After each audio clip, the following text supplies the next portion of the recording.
Kids, a place where the pleasures are simple. You want to ride home with Dad? We can count out-of-state license plates. Kids help their parents. He not only vacuums, he does windows. And squares get the girls. We'll get married and live in suburbia. Then came Crybaby Walker. Yeah, you're looking a rumble. You're looking at me because I'm the king. I'm the king. I'm the king. King Crybaby with a tear in my eye. I'm so tired of being good. This is the king. You're gonna cry. Baby cry. Baby cry. Baby cry. Baby cry. Good girls want him bad. Hi. Bad girls want him worse. Look, Crybaby, you scorch me, man. You're a dead man, Walker. I'm the lonely king who needs a queen. Come on. Oh, yes. Yeah, you're the sweetest hunk of sugar that I've ever seen. The only place you're going to sing is in jail. Never had your love. I have told you, the young lady does not like to be poor. Just touch me for 1 second before I explode.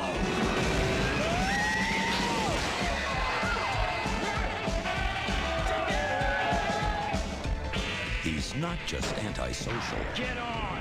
He was born to be bad. Just one night of happiness, that's all I ask. Baby cry, baby cry, baby cry. I cry, baby cry, baby cry, baby cry. I cry, baby cry, baby cry, baby cry. A film by John Waters. You've made me the happiest juvenile delinquent in Baltimore.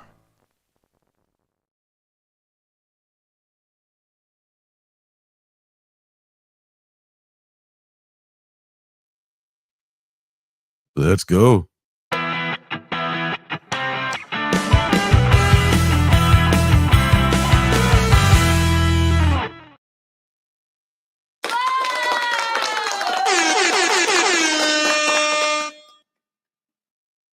Greetings, everyone. I'm Lorenzo. This is my comic son, Marcus, and we're here, as we are every Wednesday, to do the New Comic Book Day live stream. And that show is brought to you, as it is always, every week by the Alternative City Shop.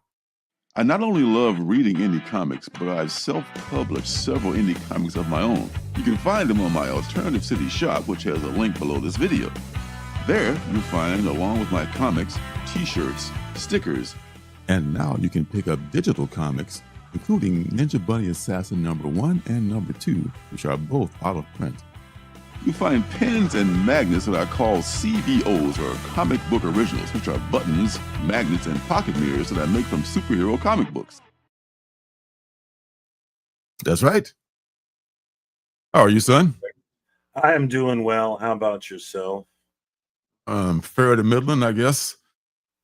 I heard from Little Birdie that your Alternative City Shop link down below was going to get a purchase tonight. So Is that right? yes, from a Little Birdie, yes, that was their plan this evening. So Hope that Little Birdie is correct, because that Alternative City Shop is our sponsorship of the show. We don't have any corporate sponsors, and we use way too many curse words to get any kind of other sponsorship. So all business is appreciated. Thank you very much, folks. there you go. You got to be your own business if you want to have a filthy mouth like I do. Right. Golly gee, I try to be a good guy, but I'm tired of being good, as the young lady said in the preview there. Cry baby. We've got the homies in the house tonight. Of course, Phil's Treehouse is here, our good friend and regular. Good to see you, Phil. The lovely. What does he say by day? I remember the garment. By night, I like to patrol the streets and say, "Gosh darn it," a lot. The lovely Miss Janet is here. Yeah. I do think she'll be okay. Bless her heart. Yes, she does. By night, bless her heart. Well, a little more than by night, but Yes. 24 hours even. He puts up with it. We got another regular in the house, Mr. Larry Love, also known as Larry Love, that tea time DJ that plays a hit that we all love on the Quiet Storm. On the Quiet Storm. What up, Larry? Good to see you, my man. Thank you so much, everybody joining us, and to everybody that will join us, and to everybody that is catching us on the replay. We appreciate you. Thank you. Thank you. Thank you very much. Appreciate you all. Oh, I so feel yeah. like I feel like we had a great streak going, and it broke today. We had a school shooting I did hear something about that. Yeah, Minnesota. in Minnesota, Minneapolis. Yeah. What up to Omega Slice? Thank you for joining us. We're all noobs here. What up, Omega Slice? You're very welcome to join Home us. Slice. Speaking of noobs, I began playing Magic the Gathering, and I'm very much a noob at this game, but I'm enjoying it. But also back to the school shooting. I feel like we had a good run and no school shootings. Am I wrong? Knock on wood. It's been a bit of a while since it's. You're right. I mean, it's for a time, it was just like every other week. It seemed. Yeah. Now, yeah, but it had been. You know, I guess maybe people were distracted by other things, but now they're going back to being evil and stupid. But yeah, I don't know. I don't know much about the shooter. We always do this weird culture war game where both sides are trying to pin. Like, he's a liberal. No, he's a Trump supporter. You know, everybody's trying to pin it on, and everything is about the culture war. I saw that going on. I do know the shooter's dead, but I guess he was just shooting through the window, and 2 kids dead and like 17 injured. And I just don't understand why people would shoot little kids, man. Yeah, there's no way to really understand that. You know, it's people are in pain, and unfortunately, a lot of people deal with that pain in very dark ways. You know, a lot of everybody's hurting. Everybody's hurting to some degree, and they're blaming somebody else for their pain. Sometimes it is somebody else's fault, but very often it's not the person that they're blaming who is responsible for their pain. This is a sick country, and we're very well armed. That's the bad part about it. You know, we're all hurting. We're all overworked, underpaid. We all have someone that we can point at and say that that person is the reason that I don't have what I should be entitled to. But you know, unfortunately, we always act on people who are just innocent bystanders. You know, that was the point of my Not All Robots video, and I felt like the point of the book in a lot of ways was the humans inside the bubble blame the robots blame the humans outside the bubble blame the humans inside the bubble, but nobody actually blames the people that them and they're reinforcing the system. You know, nobody blames the powers that be. They blame the other powerless people who are also powerless. It's like, maybe we should stop doing that and team up and be on the same team and go after the real power. But of course, that'll never happen. The system would never allow such things. Yeah. Yeah, that's how we roll here, Omega Slice. We talk comic books a lot. Okay, that's the main focus of our thing, but we keep it real. We keep it 100%, and we don't shy away from anything here. There's a safe space, open space. Hopefully, we can get another streak going, and hopefully, I can become a Magic the Gathering god. Shout out to anybody who plays. The guys in the Discord got me into it, and so I'm officially a Magic the Gathering nerd. Have you ever played it? Dude, I have never played it's an RPG, right? No, it's a card game, but we're not playing the actual cards. We're playing the card game. It's Magic the Gathering Arena. And so it does everything for you. I don't think I could actually do the card game because I like how it does everything for me, you know. I don't want to actually I don't even really know how to play the game. I just play it, you know. I couldn't play it without the game telling me how to play, I don't think. But it's fun though. Anyway, I would love to have time to get into something like that, or play some really popular video game, or just the video games I normally play are like Madden football and MLB baseball. So I don't even have time to play those things. I would love to be able to do that, man. I just can't find time to do that, man. That sounds like fun, though. We are in week 9 of my college football 26 30-man franchise or dynasty. I got 30 guys in this dynasty. And this is just one of the many nerd things that I find time for. I was bragging about you yesterday about how, hey, you're still out there playing softball at your age. About me? Yeah. Or was it today? It might have been today, actually. Yeah, man. I'm blessed to still be able to do it, man. I just out there with the kids half my age. Rocking and rolling. I know I won't be. I'm not now, so I definitely won't be then. Oh God, man! I tell you, I'm not saying I'm doing it great, but hey, I'm doing it. So hey, it's softball. You're not supposed to be an all-star. I know, but you got a few of them out there. You got a few ringers, but those are the guys that play year round. They literally never stop playing. They play in the rain and the snow and all that jazz. But that would be the nice thing, but if you were a baseball player, because if you played football like I did, there's really no way to keep playing football like that. We played flag football here and there, but it's not the same. But if you played baseball, softball's not the same, but I feel like it'd be close enough for you to get out there, especially if you wanted to play competitively. Yeah. If you have some background in any game that involves a bat and a ball, you can probably still play softball. Yeah. I never played. I'm not even good. Yeah, that's one of the few things I did love coming. I didn't get to play when I was younger. I'd probably be much better, when I was in my prime if I played when I was a kid, but I didn't get to play until I was almost an adult.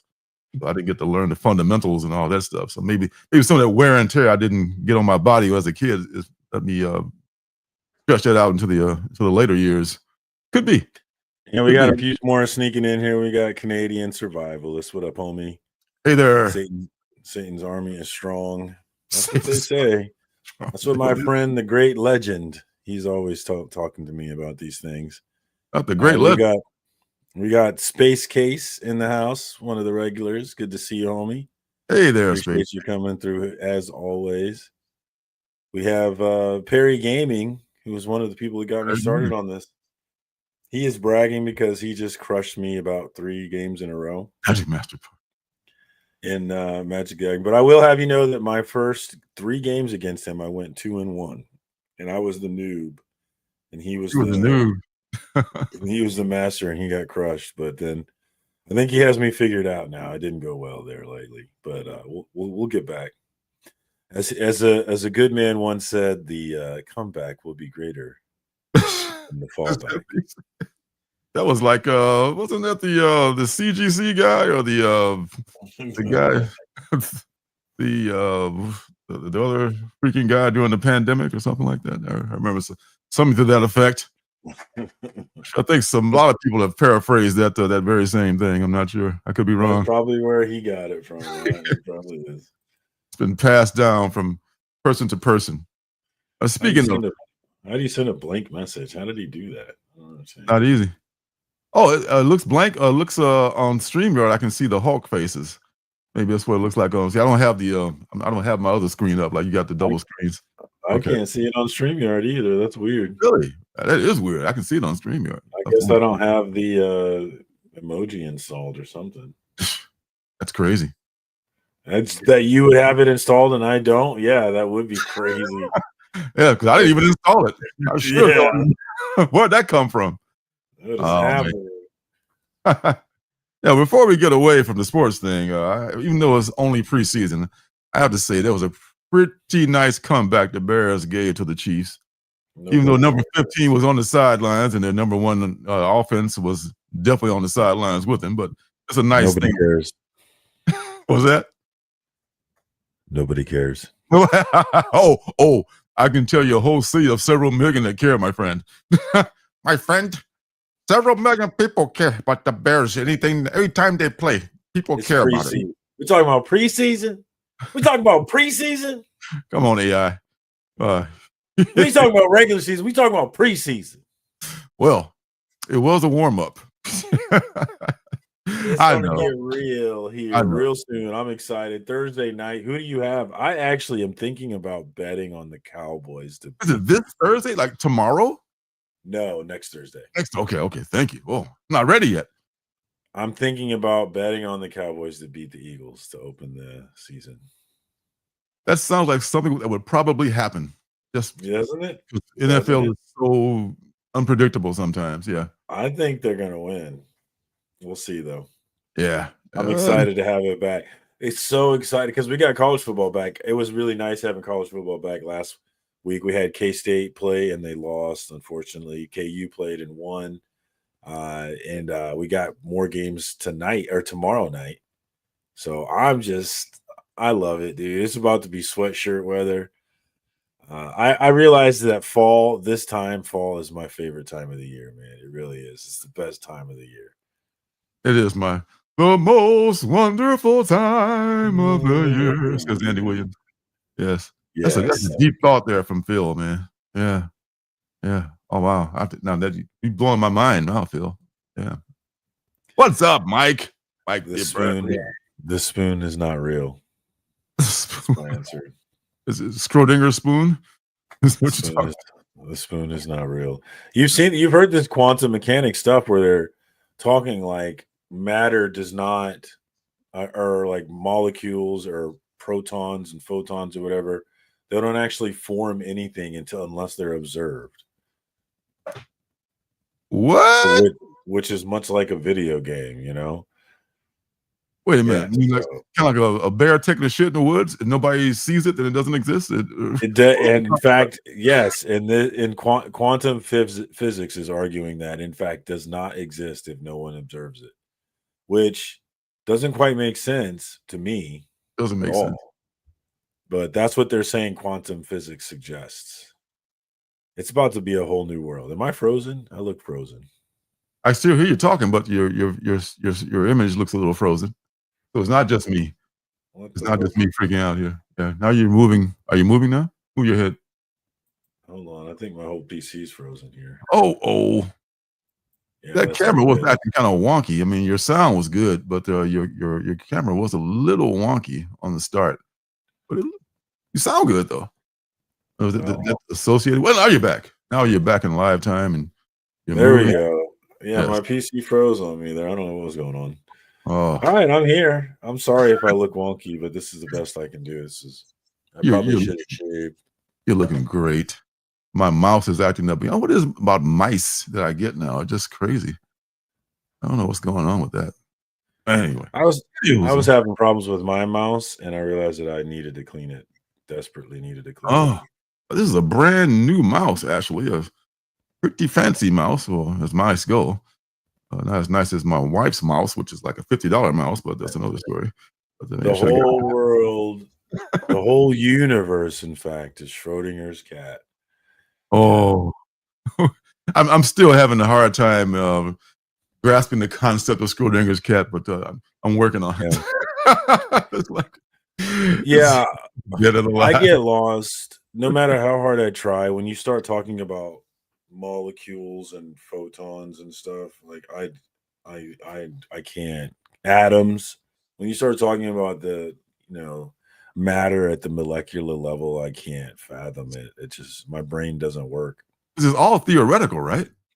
I mean, isn't quantum physics theoretical? Well, quantum is, but in terms of like atoms and all that, I mean, I guess I don't know.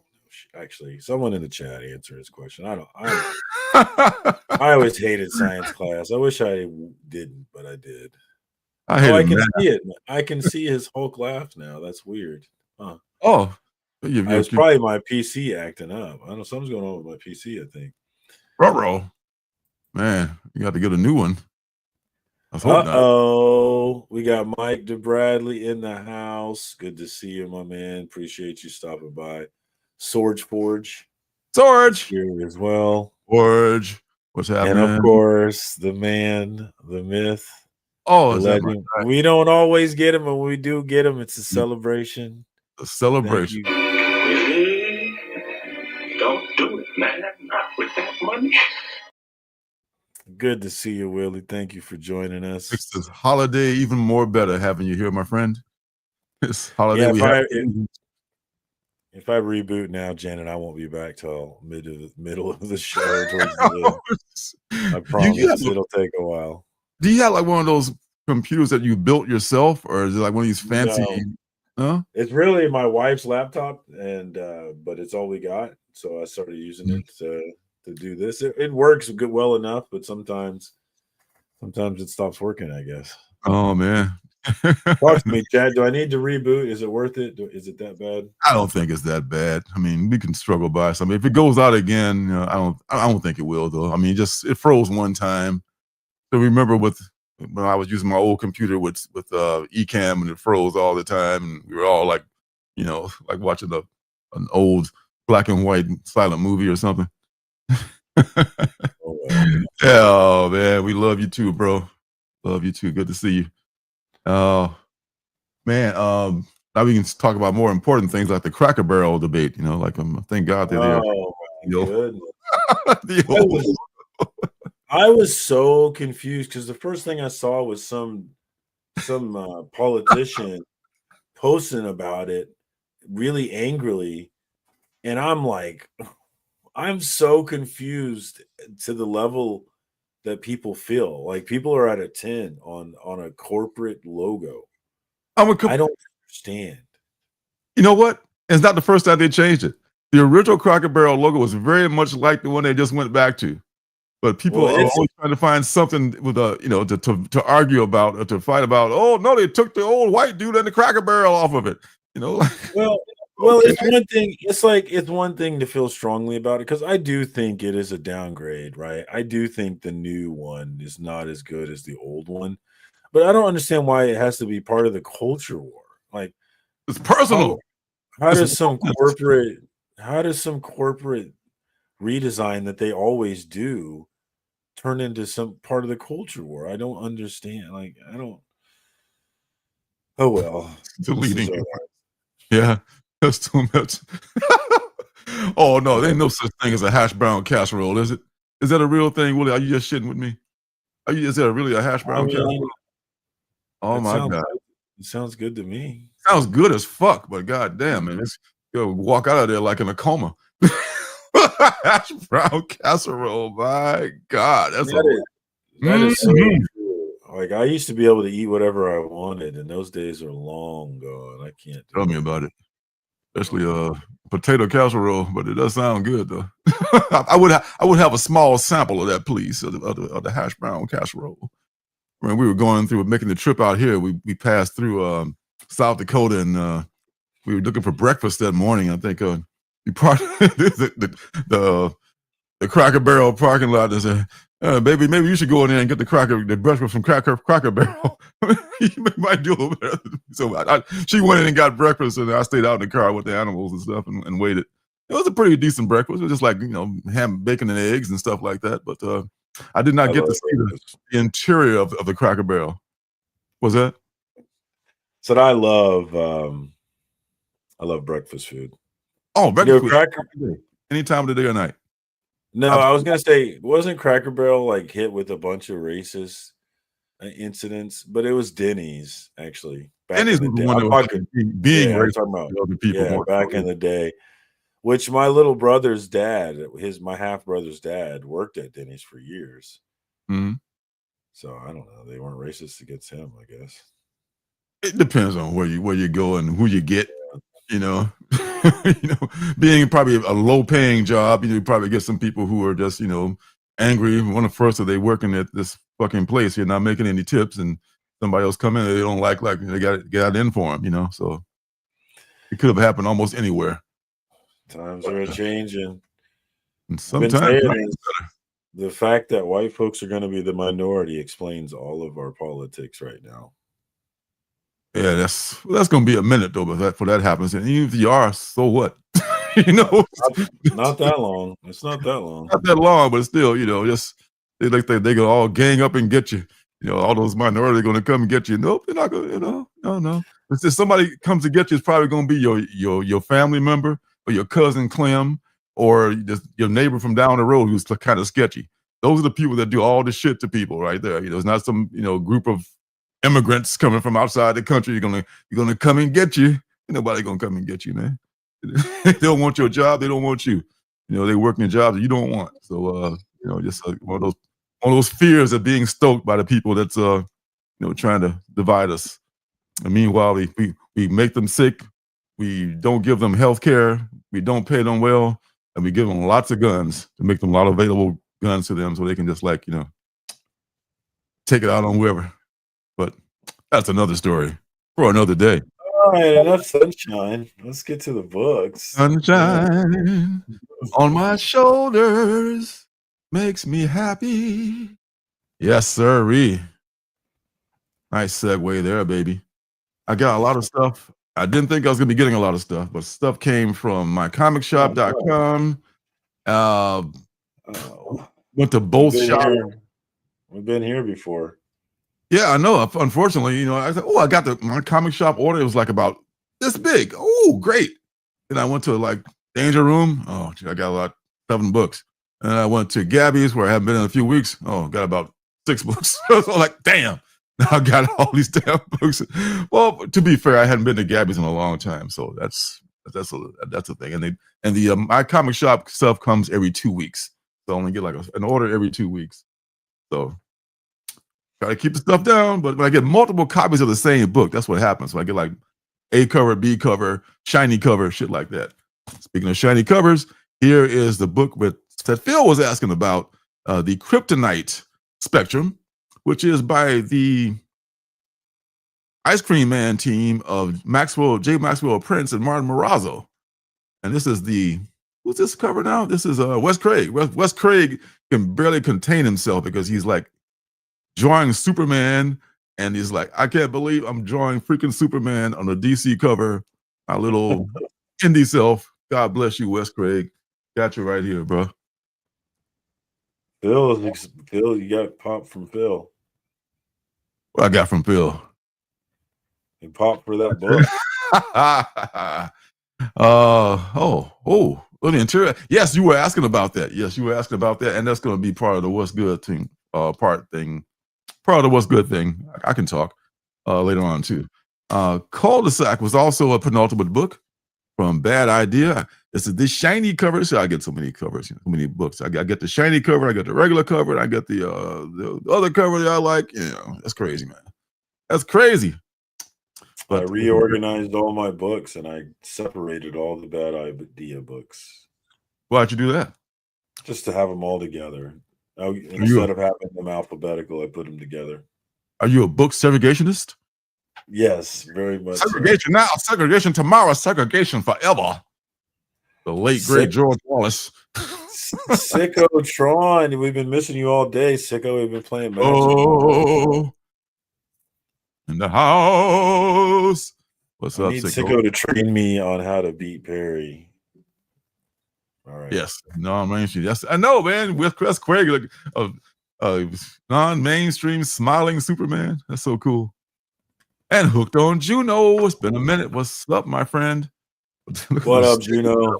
The Regal Beard has to work overtime to keep the home wrecking the hustlies off your man. Oh yeah, they're just lining up for me, boy. I tell you. Look at them. High demand. Oh yeah. All right. More cover buys, because that's all I buy Marvels for nowadays. So I got a couple of those in my comic shop. Luckily, I get these for like 35% off, so that helps cushion the blow a lot too. This is a Psylocke of my guy J. Scott Campbell. Psylocke number 10, is it? Yeah. J. Scott Campbell, JSC. They call it. What do they call it? Just Spectacular Collection. I see what you did there, Marvel. I love that. J. Scott. Not one of his greatest covers, but one of those guys that I buy a lot of his stuff. One of those guys. And another one. This is number 10 of the ASM current run, volume number 76. Another J. Scott Campbell with a beautiful fake signature down at the bottom there. Sometimes he does guys better than women even. I mean, he did a good Hulk cover for this week too. I think it's on 1 in 50 or something like that. But this is a very cool Spidey cover. Spidey, I still buy for the covers too, because Spider-Man is one of my main Marvel characters from back in the day. Spidey in the FF and Captain America, but not the current run. No. Just Eat Your Young. This has been, I can't wait to read this. This is from my comic shop. This is number 1 of that. I saw a lot of previews of this. It's a very similar concept, kind of like the Exquisite Corpse concept, a little bit different. But kind of like every few years, there's this thing where you get a chance to be number one in your clan, and then all hell breaks loose. And the last thing from my comic shop right now is this one is I guess this is what Valiant Beyond Bloodshot #1. This cover is by Rodolfo. What's his name? Megalari. I don't know. I just looked good when I saw the preview of this, and it was only a $2.59 book, and I was like, yeah, I like that cover. So, but not much about Bloodshot, but I like that cover a lot. You know, cover whore than I am. Add it to the. Yes, you are. At least I'm self-aware. All right. Hey. We got Critical Entertainment sneaking in as well. What up to the homie? Hey, Critical. CriticalEntertainmentLA.com for more information. I know, man. We're just blowing it up. Watch out, Mr. Beast. We're coming for you. Look out. Hit that like button. I can't forget to say that, but please hit the like button, especially if you like the show. If you don't like the show, just help a brother out. Yeah. All right. So speaking of that Valiant Beyond, this is the Valiant Beyond Tales of the Shadow Man #1. I picked up from Gabby's. I had not seen this around. I thought I missed it. I guess I did miss it because it's a back issue now. I know TN and Comedy, Mr. Thomas Nichols, he likes the Shadow Man. So I just new run of Shadow Man. If I can get Bloodshot, I can get Shadow Man. What the hell? I like that mask he's got on. Shadow Man is one of the most underused characters. There's been a Shadow Man show a long time ago. Some kind of vehicle. The thing about the thing about Valiant characters is the people who love Valiant are loyal to it. You know, they are. They're like Spawn collectors. You know, the people who love Spawn are loyal to Spawn. Oh yeah. Yeah. That's one thing that Uncle Todd he's recognized his audience and he's embraced them, and they have embraced him back. You know, that's a very cool thing about the Spawn universe. Yes, man. I need one of your quick. I just was at the Gabby's today asking them about that, and they said they had a few copies and they are gone. No, I cannot find those even on mycomicshop.com. So I'm sorry, dude. Yeah, I bought the 2 extra for a couple of friends of mine who love the Viewers universe. So I don't have any for sales. You know, I'm sorry, bro. So I'm not a flipper like that.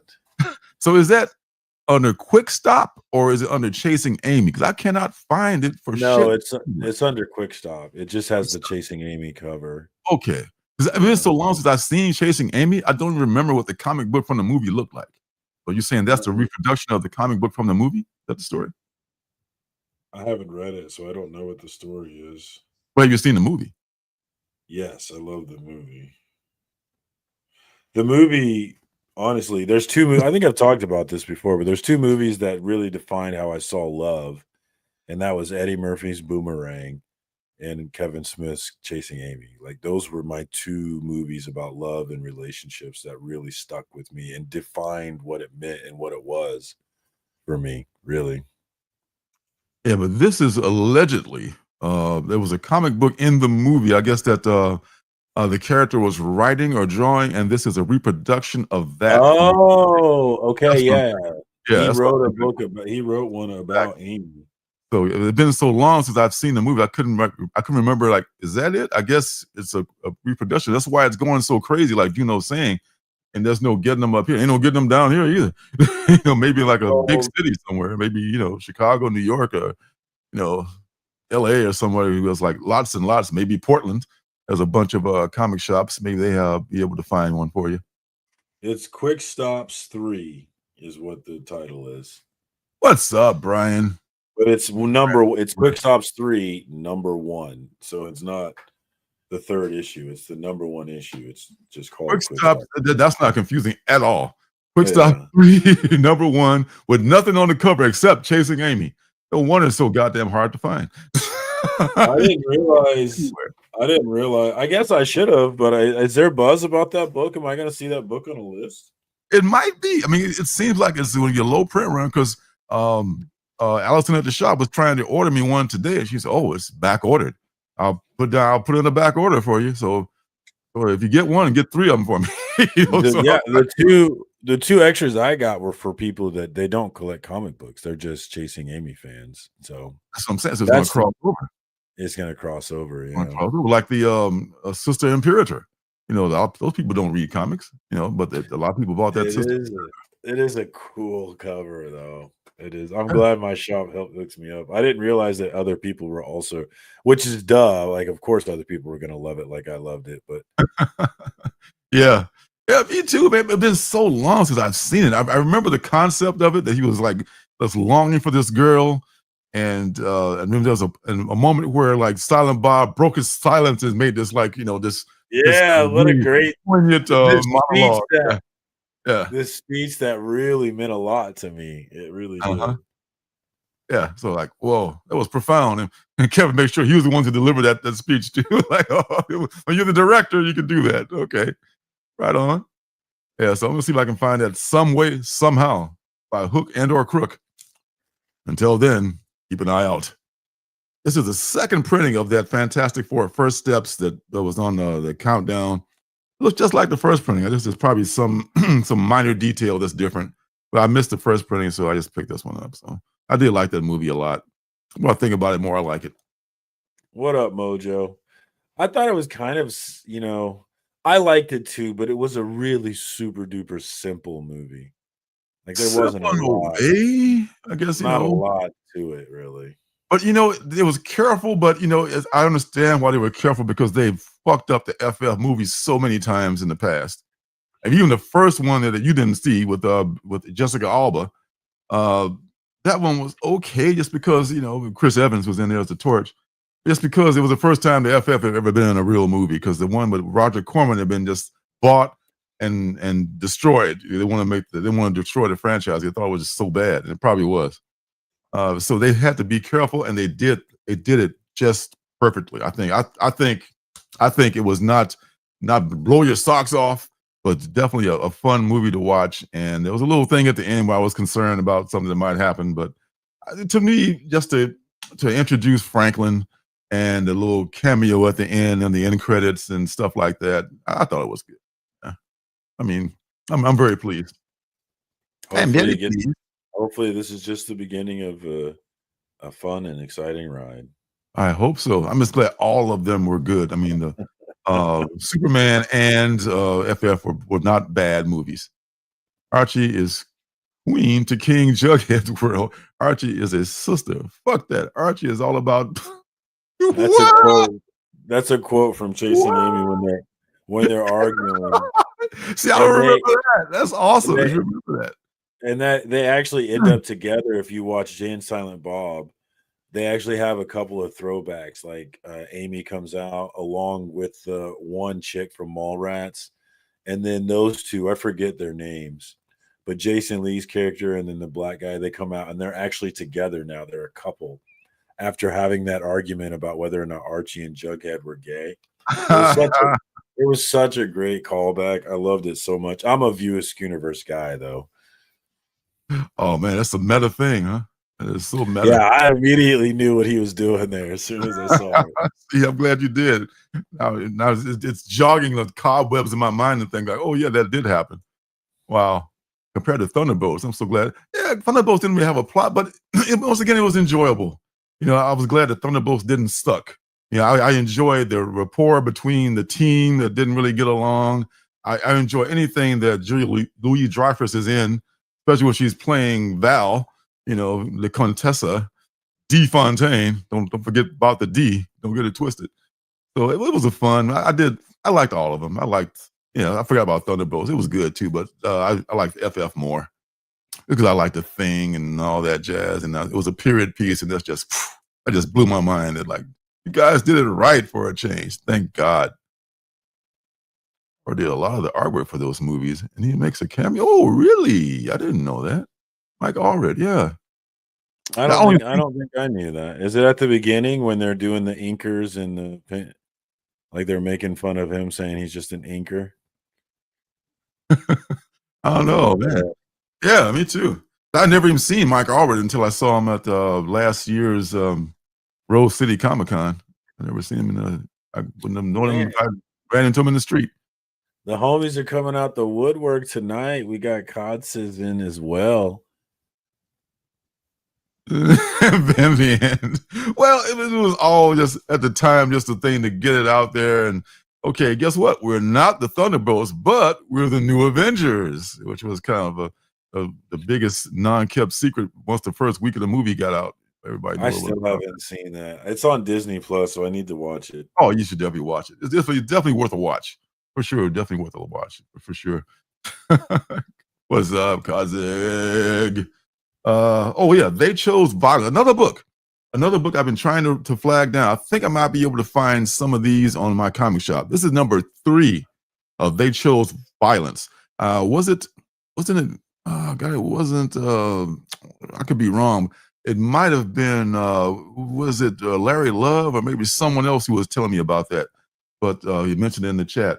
But They Chose. And it looks like the Black Belt Jones movie poster homage right here. A lot of people will not get that either. But some movie poster, I'm like, what the hell is that? But I actually get this one because I'm one of Black Belt Jones is one of my favorite, bad movies. So, but number 1 and number 2, I think I might have to get those from my comic shop because I can't find those anywhere around here in these comic book streets. Martian Manhunter, number 6. You talked about that last week a lot, and you did a wonderful check out Circumstances on YouTube video of Martian Manhunter. The summary so far, issues 1 through 5. My son here. Yeah, I'm looking forward to reading this one. Oh, is that right? Oh my God, that's awesome. I gotta watch that movie again now. I gotta find that and watch it again. Yeah, I am due for a rewatch. I'm due for a rewatch in all those movies, actually. Yeah, that's going to get me fired up about that book too. This is the Kryptonite Spectrum. I think this is like a C cover or B cover. I'm not sure what it is, but it's one of those covers. But it's pretty tripped out. So I got this one from the LCS, and that will be part of what's good as well. So I'll take this out so I can have it ready for that. Thumbing through it. And this is the one that we've been waiting for, Beneath the Trees, with Nobody Sees, Right Up Spring, number 2. Been waiting for this for, it seemed like a couple of extra weeks. Could be wrong, but I think it's been a couple of weeks late. Yeah, I need to see what's going on with her and that duck lady. That duck lady is, man, she means business. Absolute Wonder Woman, number 11. I have to catch up on Wonder Woman and Superman in the Absolute Universe. So I already called on Batman and Martian Manhunter, which are the other 2 that I'm following in that universe. I was a fashion school serial killer comes to an end, comes to a bloody end. There's our serial killer heroine who loves to bathe in blood and only kills bad people. See what happens to her in the end. This team of Hilliard and who's the other person here? I forget the name, but this team, I love the art. I love the stories behind the art from these folks. Another one that we've been missing for several months, Dust to Dust, number 6. Apparently some shit's gonna hit the fan in this one, but shit's been hitting the fan all along in this one, but this is gonna be a really big issue, I think. Yeah, I bought that off your reviews, but I have not actually caught it and read it. I read up on it, so yeah. I am pulling it though. I'm looking forward to it. I really like the art. The artist's style is really good. It is. I mean, that sepia toned coloring is just phenomenal. And I think you're going to enjoy binging it. You're a binger kind of a guy. You can just sit down and binge the whole series. That'd be just if I was smart, I would read trades because that's really how I read. But I just love a floppy hustle. Yeah. I know. I feel like I'm supporting the entire comic book industry with all these damn books that I'm buying because buying trades is always the most economical way to do it for us. But if you do that, I think it somehow hurts the shops or it hurts the publishing. I don't know. It hurts somebody. And people a lot of the books we wouldn't read though. If you think of how many of the books that you read, you would never read because they don't actually go to trade. Not every book goes to trade. Good point. But how many books that you really enjoyed don't go to trade? That's probably a smaller number. With me, probably a larger number because most of my books that I buy are indies, and a lot of times they don't have the loot to make a trade. They have to take up another fundraiser. But if the big two or Image decide to go to trade, it's probably a no-brainer. It's going to happen. Yeah, so there's one of the drawbacks of deciding to go to trades is that you are going to miss out on some great indie books potentially. True. You missed the cliffhanger of every month reading like, oh my God, what happens next?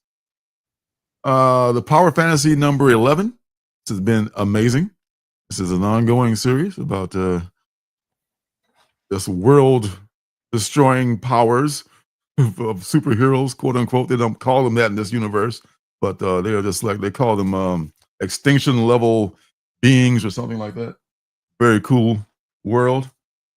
This is the penultimate issue of We're Taking Everyone Down With Us, number 5. So this has been very good so far, but from Matthew Rosenberg.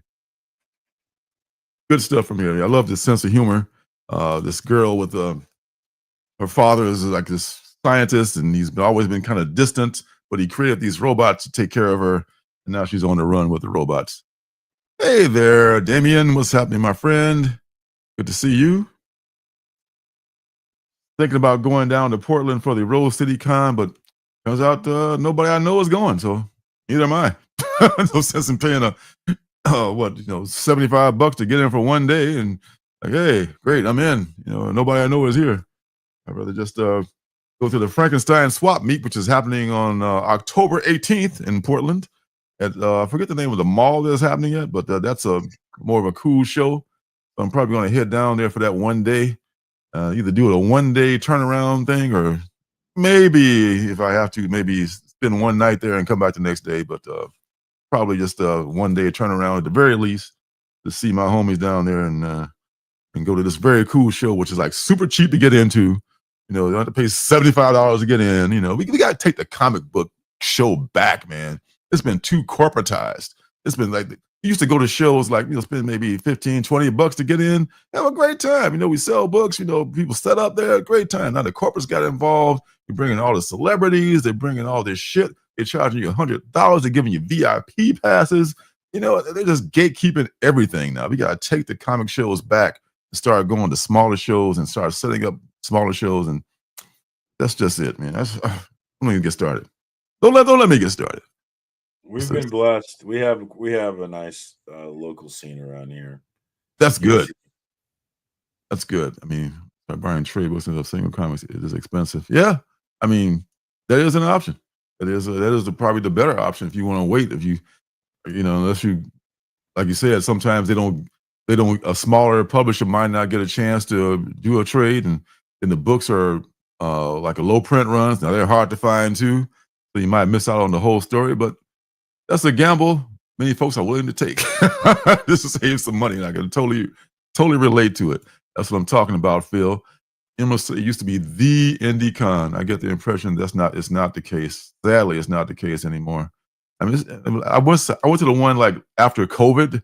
I think maybe 2 years ago, the first one they had after COVID, and that was the one they had in August. That was all right, but it was, I was okay. I went for one day, and my knees were killing me walking on all that concrete and shit, and it's just not the same, man. It's bigger. Bigger doesn't always mean better. That's just the thing. I mean, comic shows used to go back in the day. You had a lot more fun. You spend a lot less money now, but I don't know. I could do a whole show about that. I'm probably just going to do a recorded show about just, what has happened to Comic Cons. That's write that down, Secretary. I will tell you, if you were to do opinion pieces like that, you would probably get some traction with it. People love to hear an opinion, man. Yeah. I mean, I'm do a whole separate thing about that because it really is a thing that I'm adamant about. I would love to go to more shows, but I don't want to go to the ones that I'm paying all this money to get into, and I'm really getting nothing in return. I'm feeling hoodwinked and fleeced, and just like I'm being taken advantage of. You've been had, you've been took, you've been hoodwinked, bamboozled. Let astray, run amok. Have mercy. That's what I'm talking about. All right, so minor arcana. Minor arcana number, what is this, number 10 for this one too? A lot of number 10s. 10 is a magic number. I don't particularly love this cover. I'm looking for the 1 in 20 virgin cover that I put on the screen here, on the media assets thing here. What is that at? Oh yeah, this one. The one right in the middle next to the Natural Born Killers cover of Beneath the Trees. I think that's a very, very, very cool cover. I like that one a lot. And man, that Batman over in the left corner right there, that shit is a ghost. I mean, it's not a ghost yet, but it's the Immortal Tales of Batman or whatever. A lot of people are looking for that on my comic shop, and it's I didn't see it in either one of the shops today, so somebody beat me to it probably. But man, that is a good looking cover. I don't know what it says. It looks like it's Japanese or something on there, but it's like a cool ass cover. I gotta have that. Gotta have it. I'm obsessed. But Minor Arcana is a very good story with or without a good cover. And the last thing, finally, the last thing I got finally is The Invisible Man, #1, by your guy, James Tynion. At first glance, it looks like just a sketch cover, right? But no, if you look closer and closer, I don't know, I can even make you see it. But there is an image on here. It's like one of those, what do they call those, UV covers or whatever?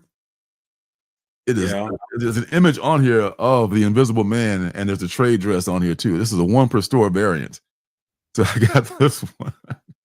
I think it was like $10 or something like that. But I thought it was pretty clever, and it's been done before. But for the Invisible Man, very cool. I like this. You know, this is get it, invisible, huh? You can't see him.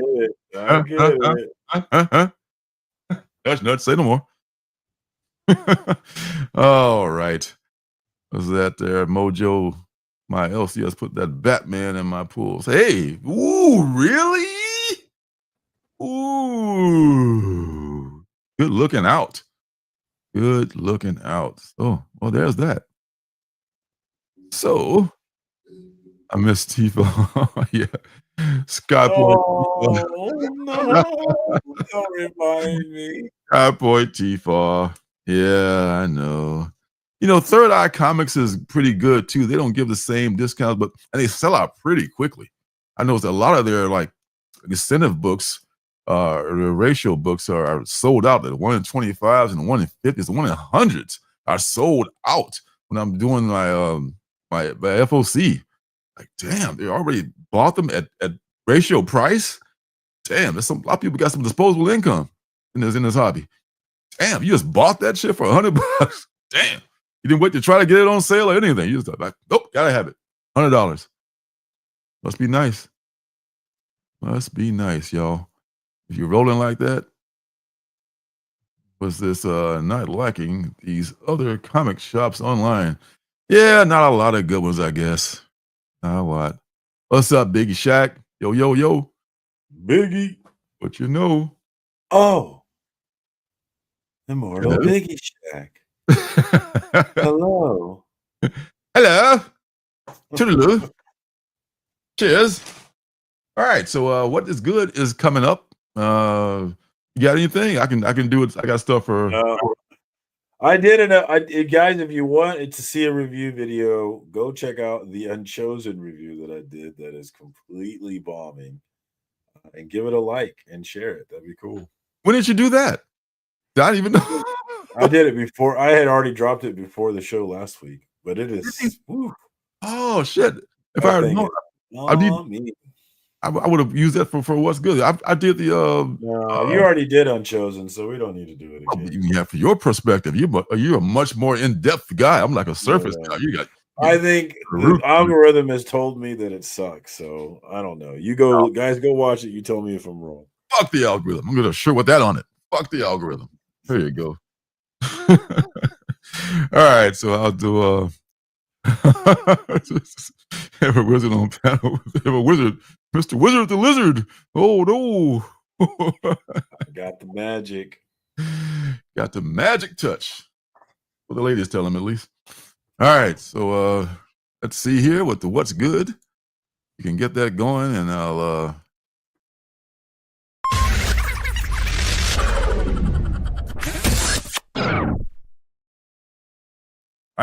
All right. First thing of the what's good doohickey here is, courtesy of Phil, Superman, the Kryptonite Spectrum. This is number 1 here by W. Maxwell Prince and Martin Morazzo with Chris O'Halloran. So, as you might think, the Kryptonite Spectrum is not at all like the autism spectrum, but it is indeed a hell of a thing. So it starts off with Superman. Superman just like got a lot of time on his hands, okay? And he just him and his robots are cancel that one. Him and his robots are like going through stuff at his fortress, and they discover this they're out in space. Like some of his robots are out there in space. And they discover that there's this asteroid that has a bunch of kryptonite stuff, like kryptonite rocks embedded in that asteroid. So Soup says, okay, bring them back, because I want to get my hands on them before someone like Luthor gets their hands on them. I mean, God forbid that Luthor would get their hands on this. If only he knew about it. So of course Luthor knows about it, because Luthor knows about everything, right? And he's in his luxurious penthouse, talking to his one of his lackeys, telling him, "I'm going. You know what? Why do I not have that goddamn kryptonite right here in my hands right now? You're fired. In fact, fuck your 401k and your family and everything else. Get out of my sight. But first, finish your day's work before you go." He's such a piece of shit. And so he's telling me like, "Yo, I got to get that fucking kryptonite because I got to know what's going on with it." So Superman, being a very smart fellow as well, maybe I should get Batman. Batman is my intellectual equal. In fact, he probably knows more than I do about some things, because he's the world's greatest detective. He brings Batman to the fortress, and Batman helps him do experiments on himself, on Superman, with these kryptonites, because, what could go wrong, right? One of them can kill you, some make you crazy, and some do other things to you. But so they start with the first one, which is purple kryptonite. That's what this first issue is pretty much about, the effects of purple kryptonite on Superman. It does not make him turn into Prince, what you might think. And there's like 3 others that they probably deal with in the upcoming subsequent issues. Spotted kryptonite, I think rainbow kryptonite, and one other. But this one, it makes time kind of go out of sync. And I think only Superman sees it as being out of sync. Everyone else sees it as being normal. So he just, in his mind, it's like he doesn't know what's happening now and what's going to happen in a few minutes, a few hours, or what happened in the past. Because he's seeing like snapshots of things that have already happened or things that are going to happen. So this is it's written in this kind of a style like the guys write Ice Cream Man, which is pretty cool, because Ice Cream Man always has this kind of acerbic humor to it, and you can see like the dialogue between Soups and Bats are just kind of like written by these guys. It's just worth the price of admission. So I'm totally down for seeing what this 4-issue limited series is going to do. It's one of those mainstream books written by indie creators that I could just totally get into. So thanks for suggesting it, Phil. Superman. Shout out to the homie Phil. We also got TM Nerdy sneaking in. Sorry. Is that TM Nerdy? What's up, TM? What's happening? Sleepy is a fan of this one. Yes, love the art on this one, even more than Ice Cream. Yeah, I guess because DC is very particular about who they let draw Superman. That's the dude. That's the fucking OG guy. So they kind of have to like, you guys, the ending. So they really like always kind of like what's the Superman for all seasons? Frank Quitely. So it's kind of in that same kind of a mode there, but they do the big blue guy right, and they come up with a pretty good story. So did you get it from me? I know I got it from somewhere. I know I heard it somewhere. Maybe it was me. You had a great idea that I actually gave you in the first place. Let me tell you. You're welcome. Yeah. What's up, Travis? That was terrible art. Oh, well, I wouldn't say that. Wow, TM, come on. He's entitled to his opinion. Even if he's wrong, he's entitled to his opinion. Art is subjective. You know, everybody's art isn't always the favorite for everyone else. I totally get it. We can all agree to disagree here. Great story, but terrible art. Yeah. See, you're a mainstream art guy, Travis. I feel like you are. I feel like you are. Talking about Superman for All Seasons is what he's talking about. Oh, Superman for All Seasons? I don't know. That was all. Yeah. That was Frank Quigley, Tim Sale. Tim Sale pitches for the Boston Red Sox. Was that Chris Sale? I forget which. Tim Sale. I think. That's God. That's the Superman. I'm sorry. Spider-Man Blue and Daredevil Yellow. That was Jeff Loeb and Tim Sale. I want to say that did those. So yeah, I bought it for you. See how different it is here. One man's garbage, another man's treasure. So and thank God for that. It takes all kinds. It takes all kinds, y'all. All right, the next one we're going to talk about is one that this is like a series review after I reviewed the first book. This is Pastime. This is the baseball and vampire 5-issue limited series from Mad Cave that I was excited to read about. And this was Joe Harris as the writer, Russell Olson, the artist, Carlos Manguel is the letterer, and Mark Cicciarella did cover number 1. I think this is cover B here. This is Mark Cicciarella's cover. I could be wrong. Hopefully I'm not. This is it cover. Yeah. That was just the B cover, actually, which is unfortunately by Adam Polina. There you go. But anyway, the point is, you can tell that Joe Harris is definitely a baseball fan, maybe even a Cub fan. I should probably look that up and see what. Oh, you're not talking about the book. Okay, yeah, Marcus is right. Okay. Farrell Dalrymple. Rimple. What's that? Oh, Pastime. Oh, yeah. Pastime. Pastime, man, it begins. I got a video to go with that one too, but it begins, actually starts in 1998, Chicago. That's around the time that the first night game was being showed at Wrigley Field. Was being played, I should say, at Wrigley Field. And there's this guy, Hank. I think Hank is the name of the fellow that is the sports writer. There we go. Get that going. Wait for it. And there we go. Wow. Oh, that's the wrong one. Jesus Christ. Nope. Wrong one. Wrong. Not that one. Here we go. Oh, it was still there. There we go. If you don't take that thing down, it just stays there. That's crazy, huh? All right, this is Pastime. So this begins in take 2. Begins in Wrigley Field in 1988.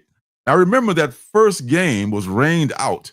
I remember the players like doing a slip and slide on the tarp, and they got in trouble for it. Jody Davis and from some of the ball players got in trouble for that. So the sports writer who's been around for a long time, and he's old and grizzled, and he's followed this guy. We find out later on, he's followed Henry Hayes for many, many years. Henry Hayes was a ball player who was going to, I think, Princeton back in the 1920s. But when the World War II, I said before the 1920s, but when World War I started, Henry decided to go serve his country and go to war. So he went to war. He got caught in an explosion down in a foxhole, what they call those things back then, and he was injured. Like this thing blew into his eye, this shrapnel, and damaged his vision. And not only that, after he got blown to pieces, there was a vampire in his foxhole. It turns out, and the vampire turns him also into a vampire. So he comes home not only injured, but a vampire. So there goes the baseball career, because baseball is played only in the daytime.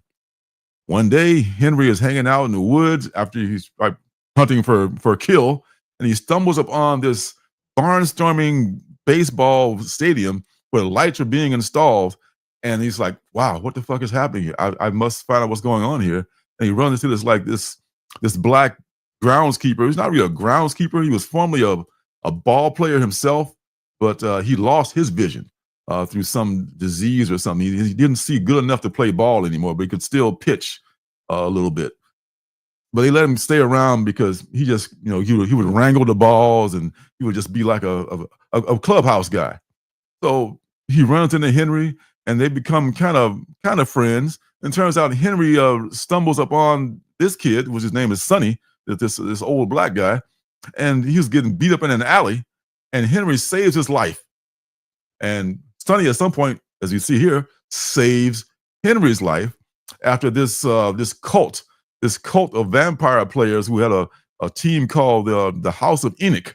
But they knew who Henry was, right? But they were tracking vampires. They were about to kill Henry, but Sonny was able to kill the vampire slayer, and he sustained an injury, and he was mortally wounded. So Henry, of course, brought him over and turned him into a vampire as well, saving his life. But Sonny was not that grateful for that. He's like, dude, I didn't ask to become a vampire. Now I'm going to be like, drinking blood and shit, but at least that's gratitude for at least you're alive. But Sonny and Hank have kind of a contentious relationship. There's a point where there was a scout coming to look at the barnstorming team, because they heard about how Henry got put on the team because they were short a guy, right? So once Henry became part of the team, people were saying like, God, this guy's just lighting it up. And so scouts started to come, down to check out Henry.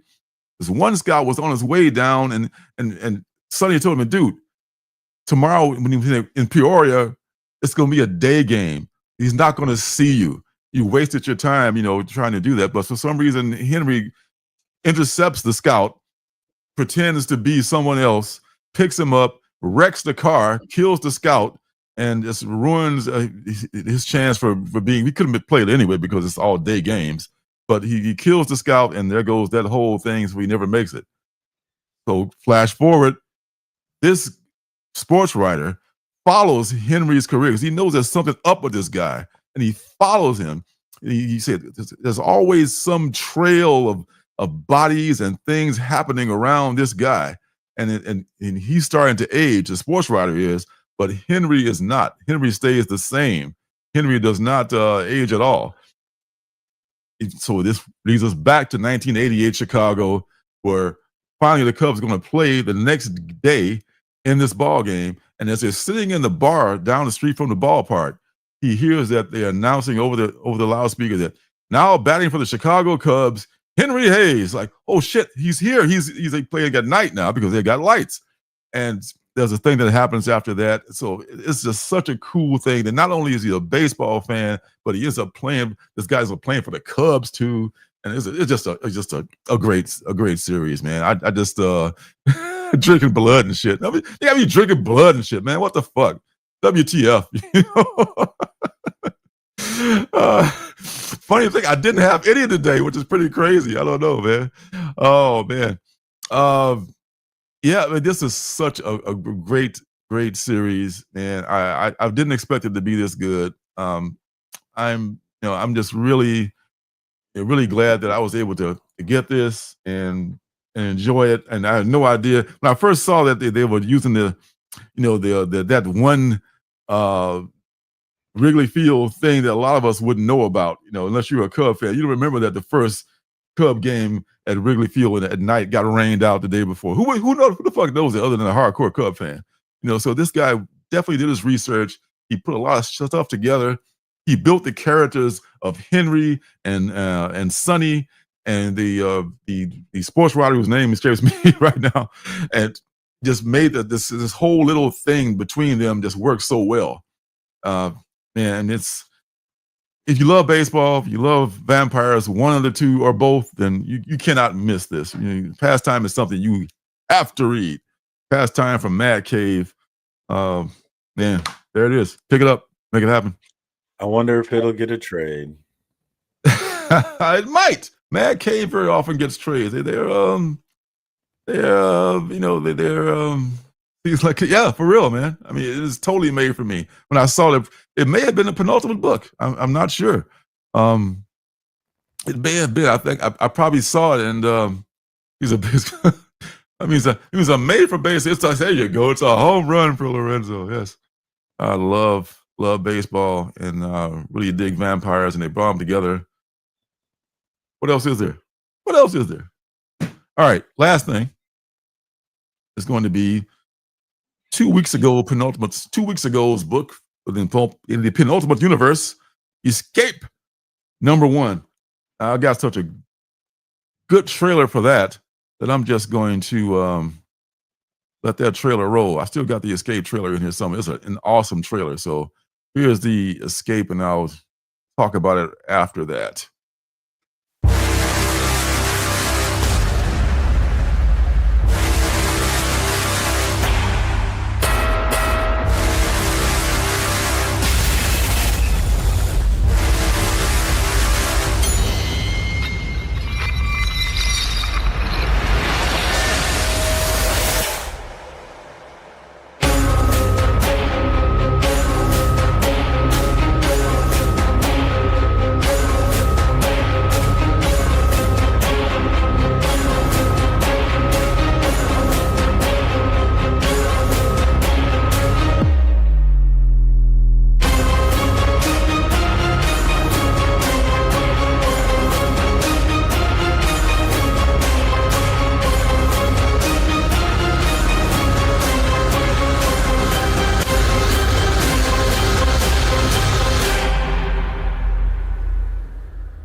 Love that trailer.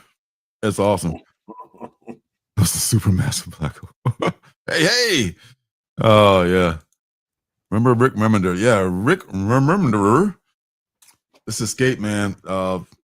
It's the story of Milton. Milton, who is this bomber pilot, right? And this war very similar to World War II. It's very World War II-ish, but since it's played by anthropomorphic animals, it's probably not World War II, but it's representational. And Milton and his crew are on this bombing mission. They're going to drop. They're not the big one, but they'll definitely soften them up for the big one. And the people that they're bombing are just like I'm not sure if they're like foxes or they're the same, because all the Milton's people are like represented by bears. I'm not sure they're all bears or they look kind of like a bearish kind of a creature. It's all to represent different things. But as they're bombing, they're attacked by the enemy forces, and they're just losing like their escort. They're losing. They lost an engine because they've been shot at, and the engine is exploding, and they're going to be going down pretty soon. And all he can see is just like Milton. All Milton can see is just like everything falling apart. But he's such a loyal dude. He's such a good soldier, and we're going to get through this. We're going to drop the goddamn bombs if it kills us. So they end up dropping their bombs. One of his co-pilot, one of his best friends, this British fellow, he's wounded, but Milton can't carry him. He puts a parachute on him and throws him out the door and hopes for the best. Like, dude, hopefully I'll see you on the ground. If not, God bless. Then Milton puts on his parachute and jumps himself and ends up literally in the city that he was just bombing. and now he's running for his life, and he's going to have to seek like the help of the people he was just trying to kill. This is another thing from Rick Remender and his giant generator imprint, which is gave us so many good things like the seasons, like oh my god, grommets. The list goes on and on and on and on and on. So many good things from this. And Righteous Thirst for Vengeance. Righteous Thirst for that's a Rick Remender. Yeah, that's a Rick Remender joint too. And he asked them like some people asked like, why the anthropomorphic animals and what's up with that? Like somebody last week said, I look at that and this show this fucking bear dude, like what's up with that, And he said like, I guess because they've done studies and it shows that many people feel more sympathetic toward animals than they do toward people. So they use this representation. So it's like, okay, that's not a person. So I can't say that's not. I might have a certain bias against that kind of a person if that character is played by a person. But if it's played by a bear or the anthropomorphic character, then I have a little bit more sympathy. I'll identify more with that character than I would if there was just a person, so a human being, I should say. So yeah, that's a pretty good way to put that, and that makes a lot of sense. Now that I put it that way, it makes Beneath the Trees kind of make a lot of more sense. And they use a lot of different animals. The bears and ducks and everybody's just like a whole veritable zoo Beneath the Trees. But I think there's a little bit more of a limited animal palette, if you will, for Escape. But Escape looks very good. Yeah, man, they are very cute and cuddly, especially when they're about to claw your face off or something. But they actually are not as bad as people make them out to be. All they want to do is eat. You just leave them the fuck alone. Usually they'll leave you alone too, unless they're hungry. So hopefully it's not going to be that. But man, I'm totally down with this Escape #1 because what they tell you on that trailer and what they say in the little description is pretty much what happens in the first issue. But you're just getting to know the characters aboard that plane, and they really do a great job. And I mentioned Daniel Acuña's art is amazing in this. I love Daniel Acuña's art. I mean, it looks to me like it's better in this book than it's been in several other books. I mean, I've seen him do lots of other stuff, but for some reason, I love the color palette and the coloring of it. I think Acuña does his own coloring, I want to say. Yeah, I think so. Yeah, and it's just great. I can see the emotion in the lead character's face, and it just great stuff, man. Escape is going to be an ongoing book. We'll see how long it lasts. Hopefully it lasts a long time. Hopefully it got a lot of good ideas, not just this one World War II thing. Maybe it could be, I don't know, it could go on indefinitely if it's going to be ongoing. But usually ongoing means it's going to be sometimes not necessarily go as long as like the Fantastic Four is gone, but it could go like 50 issues, 37 issues or something like that. Because ongoing just means it's not going to be a small limited series. But anywho, beside the point, read this book. Get it, pick it up. Was that another book that Luna did? Avengers Twilight? Avengers Twilight, another amazing book with amazing art in it. Yeah. I like that as much as Avengers Twilight. It's great. It's great. They're both two great books. I think Chip wrote that one though, right? Zdarsky was right. Yeah. But Remender was the artist on both, but yeah. Acuña and Remender have worked together before on other things too, but I didn't realize how much I liked Acuña's art until this. Really nice. Well, that's it. That's your what's good for this week. Yay. Hey. Hey. All right. Moving on to the preview. Eeyore and Snuffleupagus are related. Oh God. The way the Pooh taught me bears were fat, fluffy, and love honey. They do love honey. Spelled Hunny, by the way. Some like the cocaine bear. I never did see that movie. It was pretty funny. Because the bears are super cute in color, yes. That's the Chicago Bears. People love to just run up to those guys and just hug them. No problem. for America. Okay, what is coming up next week, you might ask? I'm glad you asked. It's like Batman #1, volume whatever is coming up. Volume 4. Only volume 4. That's pretty amazing. For a character that's been around almost as long as Superman, only 4 volumes. Let that sink in, Marvel. End of volume 3. I'm selling my volume 3 if anybody's interested. Oh, man. Matt Fraction Batman. Yeah, buddy. Let's take a look and see what the hell's up with Matt Fraction's Batman. Because that to me is a big one of the week. Or the big 2. For shizzle. A bold new era of Batman starts here. A new day dawns for the Dark Knight detective as Eisner Award-winning writer Matt Fraction joins forces with superstar artist Jorge Jimenez, who still got Jorge on it though, for an unforgettable new era of Batman.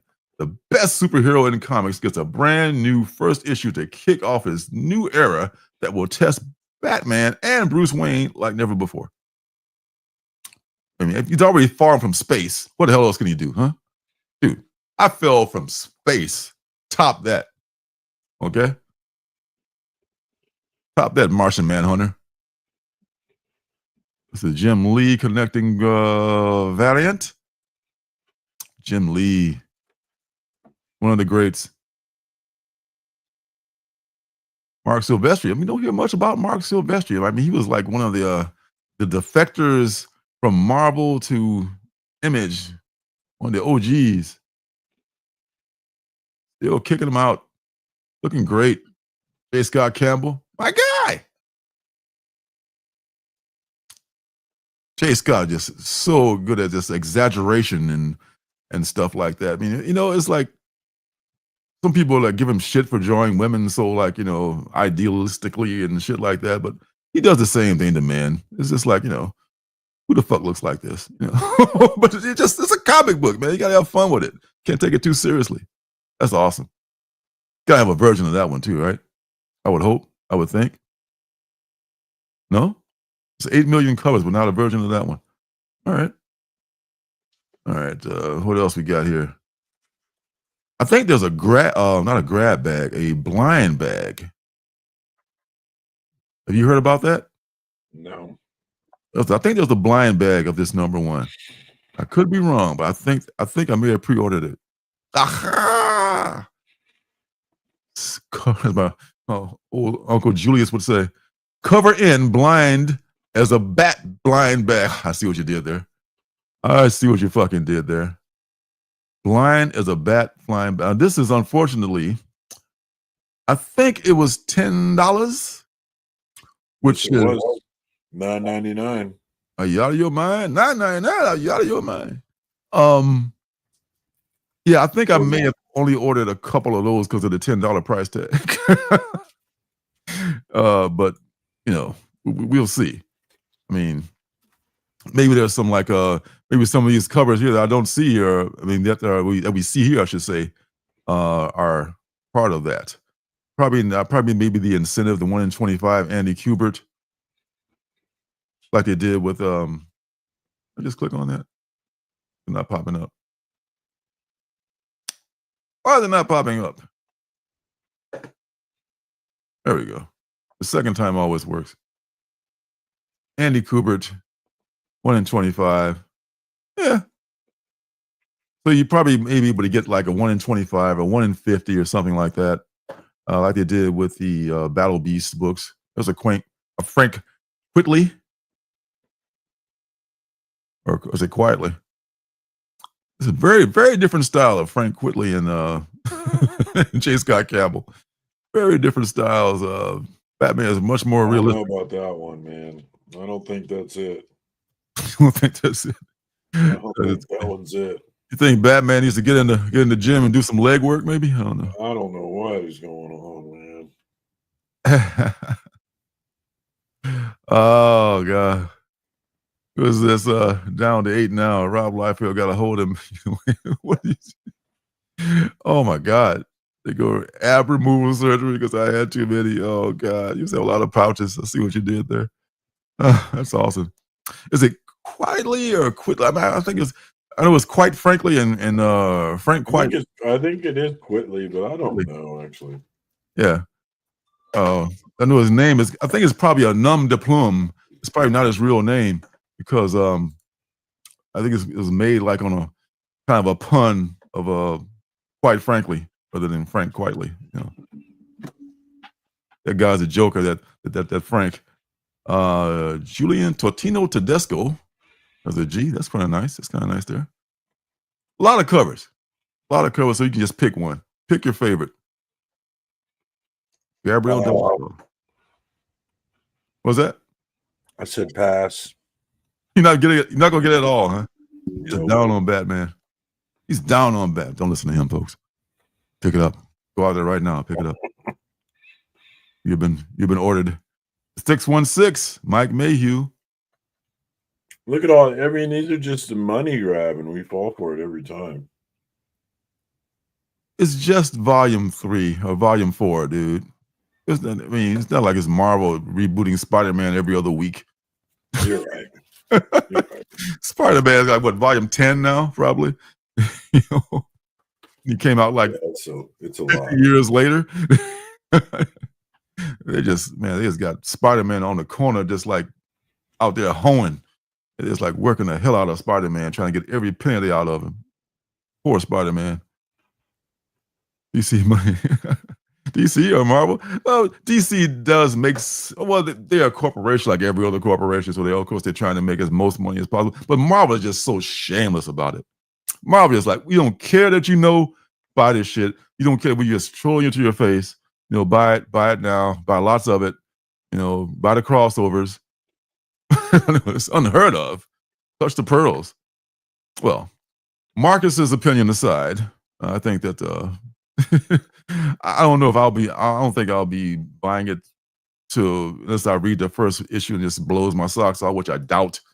I still love Batman as a character. I do love Spider-Man as a character, but that doesn't mean I have to buy all their damn books. And I won't. And I won't, by God. I won't. By gum. The Amazing Spider-Man number 11. Speaking of which, number 10 just came out. Number 11 out already. Oh, man. All right. Next, we're going to check out The Adventures of Superman, House of L. As you know, L means in the lingo of the street is L means elevation, which also means for a joint. You know, smoke weed every day. Pass the L, baby. Pass the L. All right, here it is. House of L. Do my due diligence to the big two. The Book of L, the Big of L. I mean, the Book of L, not the House of L. Don't get it twisted. All right, the Book of L. Philip Kennedy Johnson, one of your guys. All right, Superman returns. I know he was gone. Fan favorite Future State Superman. Okay, House of L creators Philip Kennedy Johnson and Scott Godowski reunite for Adventures of Superman, Book of L, as the super family settles into a well-earned time of peace. A powerful ally turned enemy invades Earth with an army at his back and a god aspect of Olgrun, mad god of the first world problems. When even the super family lacks the power to stop him, Superman is sent against his will to a place even he's never been, where he'll find allies he could never have expected. Concluding the events of Future State and Philip Kennedy Johnson's Action Comics, the next adventure begins here. Future State, they're going back to the Future State thing, huh? One thing I liked out of Future State was the Wonder Girl that came out of that. The Teen Titans thing kind of bombed horribly. Teen Titans Academy. I hope it comes back. I can sell these number ones. Please bring it back. Please bring back Teen Titans Academy. Anybody out there for Adventures of Superman, Book of L? Not released until March after all. Huh. It's not like I hear anything out there, huh? Oh. Well, Yeah, move on to the next thank you. book. All right. That went over like a lead balloon. Next one we're going to is what is it? It's another good one here. Let's see what we got along the way here. Resurrection Man, Gwen Pooh, Phantom Road number 15. Phantom Road number 15. I think I might drop it after 15 because I don't know if I can take any more of this like slow burn stuff. I don't know if I can. I don't think I can give up. I don't think I can quit it. Oh, I can. I can. Doctor Strange number 450. What?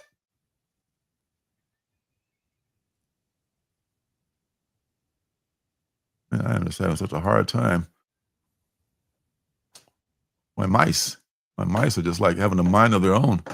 They always fuck up. Like I'm doing this stream. Normally, when I'm doing my taxes, no problem. I'm doing like I do taxes.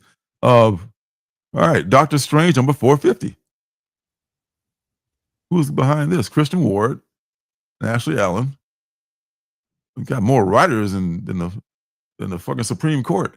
Who's the artist? Oh my God. All these writers. Too many cooks in the kitchen.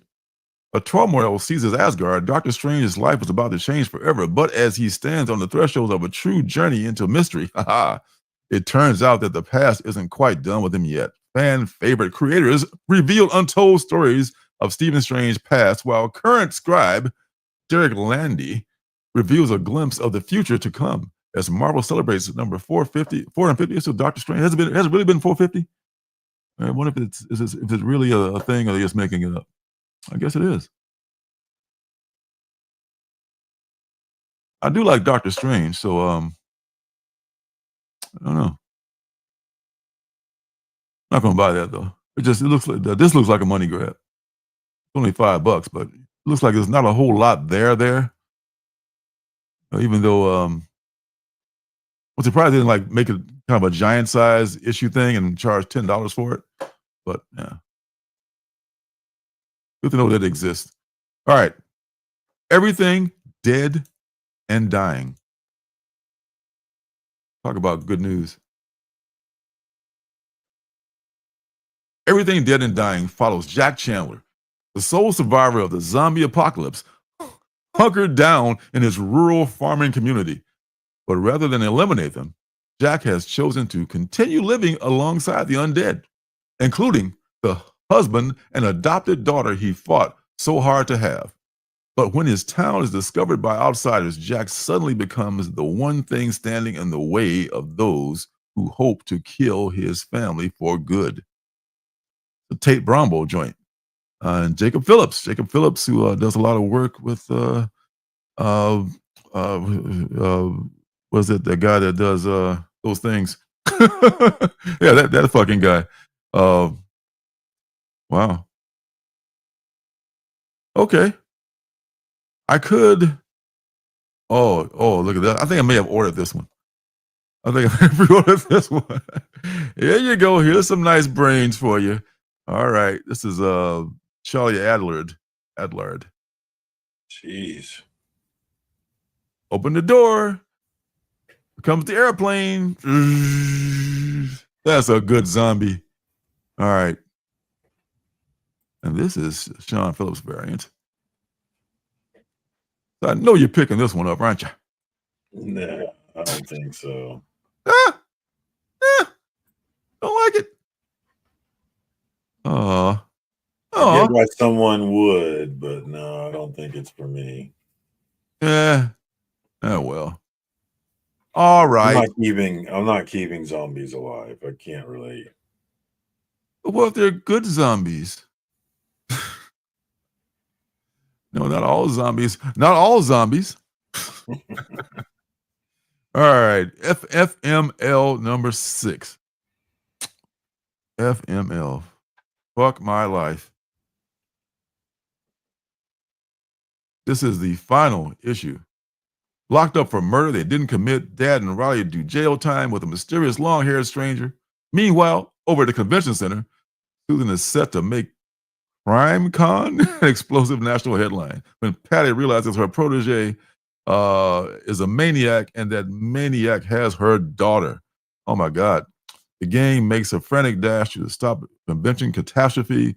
Who needs a PA system when Savvy can get you? Oh my God, yeah, the Savvy is the witch girl, can get you a horde of metalheads ready to rage into Crime Con while the Thunder Buzzard soundtrack the scene with Don't Drink the Flavor Aid.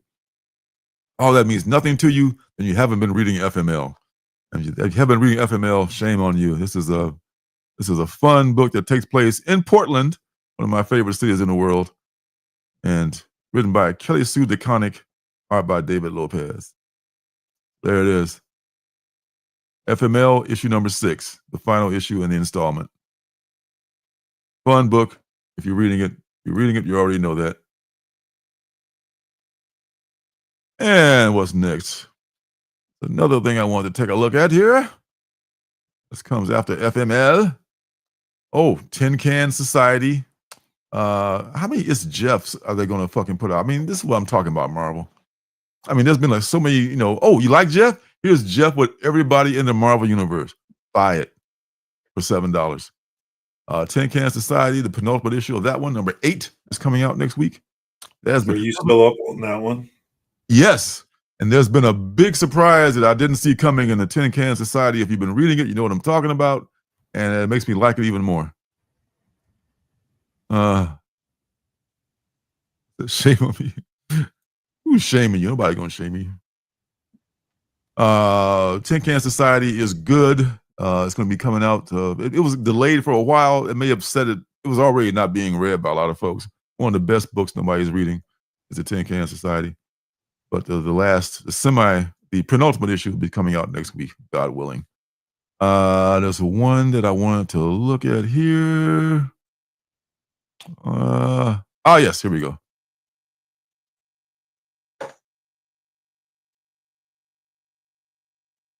One of those is the penultimate, so it's the other one.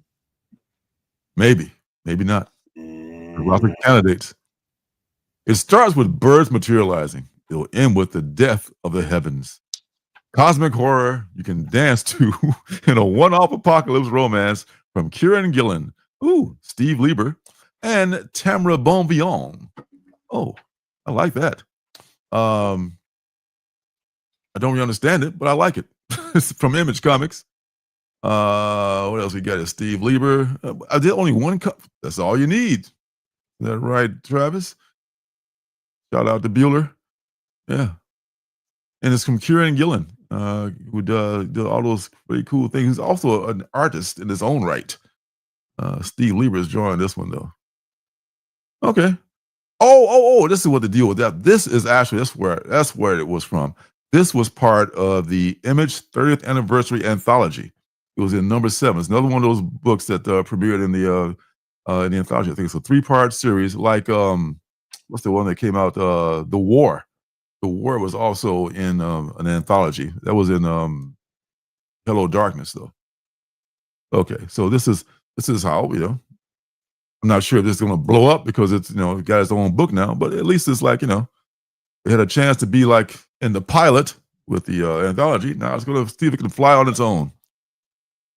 Probably won't be a ginormous hit, but there it is. All right, moving on down the list. Yeah. Mm-hmm. Think you're pretty smart, don't you? Uh-huh. Well, maybe you are. All right, this one here is Artificial. This is from our good friend Maria Lovett. Love it or leave it.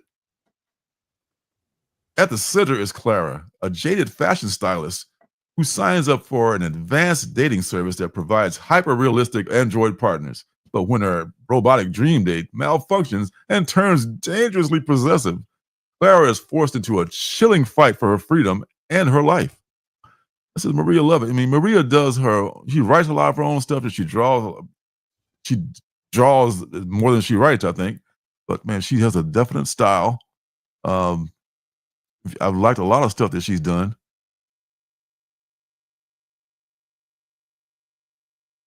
sure does love horror books based on dating apps. Yeah, hope.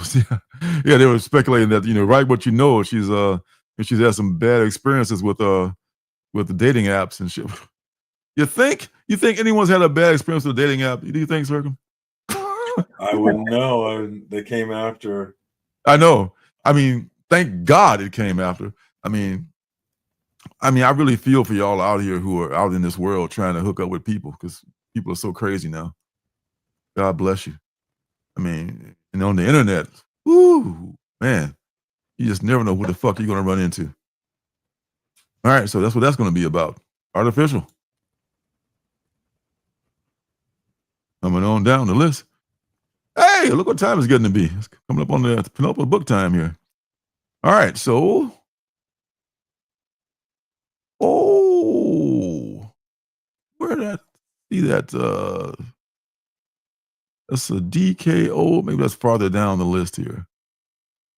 Maybe it is. I'm not sure. Oh, it could be service number 1 or survive number 1. Could be survive number 1. Let's see. That could be the last book, though. I bet that's the last. Monster High Haunter House. That's been next. That's been done before. The Hero Project, the Hero Trade. I'm sorry, Project Chimera. We talked about that last week or a couple of weeks ago. From Bad Idea. That was very, very good. What's that? The DCKO book. I must have went past it. I must have moved past it. Oh well, maybe they took it down. Doesn't matter. All right, check out Survival or Survive, I should say. That's what it's called. Not Survival. Survive. The Russian Akula-class submarines' orders were simple: escort the cargo ship Turgenev across the Atlantic and safely deliver her to Cuba's shores. But someone aboard has a competing mission: sabotage. Now a fiery explosion has punched through its titanium hull, turning the once prized vessel of the Russian fleet into a watery tomb. 100 feet down and sinking fast, 2 lone survivors remain: a Russian sailor and an American spy, the final combatants in a war zone only 400 feet long and 40 feet wide. Locked in heated battle and buried under the weight of an entire ocean, each man is determined to kill the other before the time runs out. But the fight to survive only starts on the ocean floor as these 2 men are pushed to their limits above and beyond, I'm adding stuff here, in a fight against each other, the deadliest environment on Earth, and their own military forces to complete their missions and make it out alive as the world hangs in the balance. This is from Bad Idea, written by Robert Vendetti, who's done some stuff for Bad Idea before. Doug Braithwaite is the artist, and colorist is Diego Rodriguez. Always good talent on these books. Now, I saw a preview of this, which is pretty good. I don't know if I was moved to buy it. I may have already pre-ordered it because I just looked like it was pretty good. This is a nice cover here. Now, has anybody ever been on a submarine? Show of hands. Anybody? You, Marcus? No. Jack from Staple Spine, and Staple Sounds. He did time in the Navy, and he was on a submarine for I think months at a time. He was talking about that, man. Can you imagine having claustrophobia and having to and being assigned to a submarine duty? Is that something that would sit well with you? So you look at it from that aspect, this seems like a pretty compelling story. I mean, I don't know how well it'll be. I mean, with a good storyteller and good artist, which these 2 people are, I think that could turn out to be something that could be very good. And the preview was good. So it might be a game day decision for me if I haven't already bought this. We'll see. But it's being on a submarine.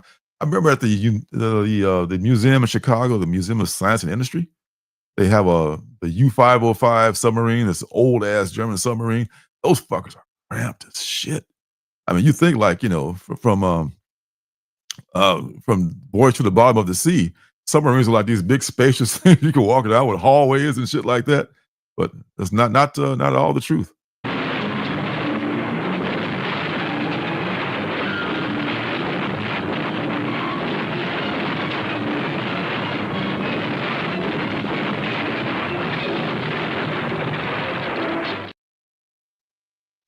Can you imagine?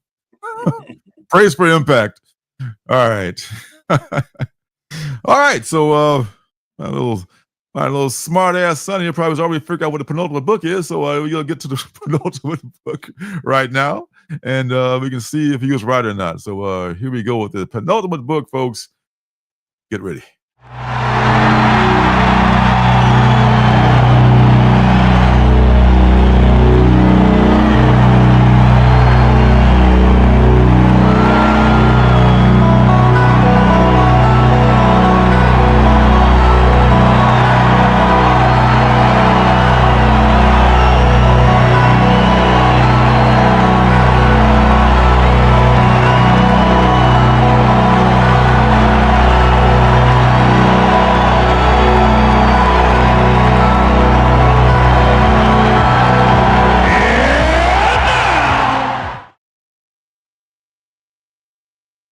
You got it.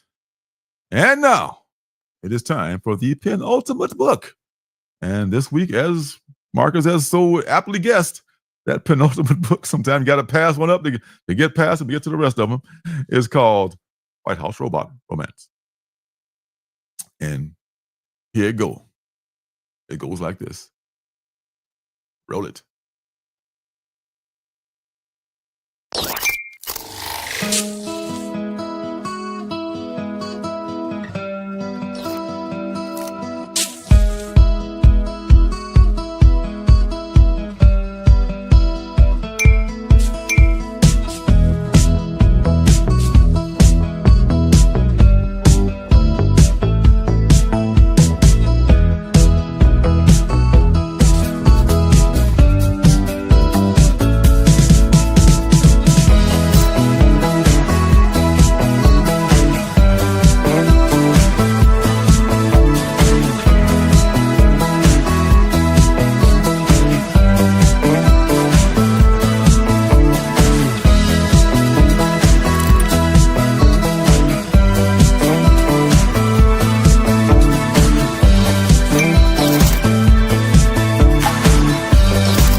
Did a cute little promo video there for him.